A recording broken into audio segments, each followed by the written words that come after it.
So today we're going to continue on in section 2.4, and we're going to look at Venn diagrams that have 3 sets instead of just 2 sets. And then after we go through and we talk a little bit about a couple of examples, we're also going to look at something called De Morgan's laws, and we're going to talk about how we can determine whether or not sets are equal. All right, so to start with, at the top of the page, what we have here, the typical Venn diagram looks like a case of 3 overlapping sets. These 3 overlapping sets create 8 distinct regions. So going through in order, using our Roman numerals, right, we have 1, 2, 3, 4, 5, 6, 7, and 8. So those are our 8 regions. So again, in order, 1, 2, 3, 4, 5, 6, 7, and 8.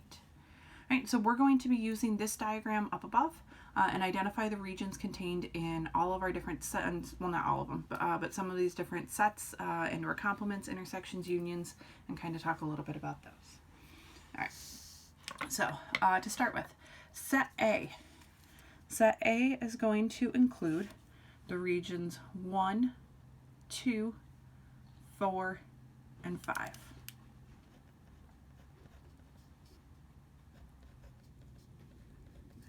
Because that circle contains those 4 regions. The complement of A is going to be anything that's not in A. So it's going to be the other 4 regions that we haven't used. So we're going to have 3, 6, 7, and 8.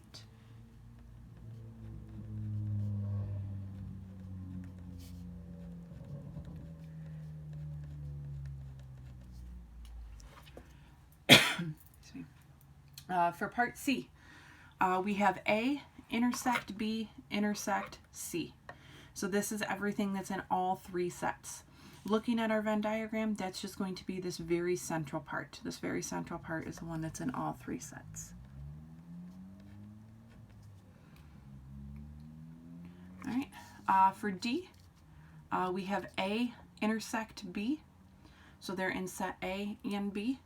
So if we look at this area right here, right, it's going to contain these 2 regions, region 2 and region 5.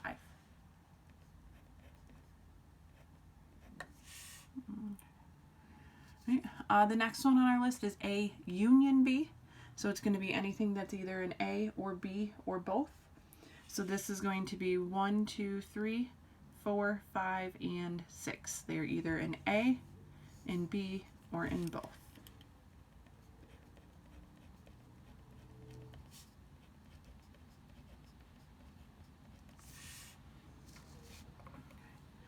Right, for F, A union B union C. So anything in A, B, or C. So we're going to have all of these 7 regions that are in our circles. So 1, 2, 3, 4, 5, 6, oops, and 7. And then last but not least, for G, we have the complement of A union B union C. So we're thinking about all of these sets. So all of these regions are in A, B, or C. So we want anything that's not in that list. So our complement is just going to be the area that is living outside all 3 of our circles. Okay. So again, as we're going through, you want to practice getting comfortable with the Roman numerals because you will be seeing that notation in some of the different homework questions or mini quiz questions. And then you want to be comfortable with, again, revisiting our ideas of intersection, union, and that of complement as well.